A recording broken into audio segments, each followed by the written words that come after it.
காலை வணக்கம். Science லார் dino கற்றல் சாகசங்கள் பாகம் 1. பொருட்கள் ஏன் கீழே விழுகின்றன? மழை எங்கிருந்து வருகிறது?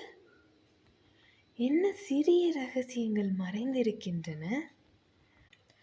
வானம் ஏன் நீல நிறமாக இருக்கிறது? செடிகள் எப்படி வளர்கின்றன? உணர்வுகள் எப்படி இருக்கும்? டைனோ கற்றல் சாகசங்கள் ஆர்வமுள்ள குழந்தைகளுக்கான ஒரு பாட்காஸ்ட். நீங்கள் பாட்காஸ்டுகளை கேட்கும் எந்த இடத்திலும் சயின்ஸ் லாரை சப்ஸ்கிரைப் செய்யுங்கள். அடுத்து வருவது டைனோ குழுவை சந்தியுங்கள்.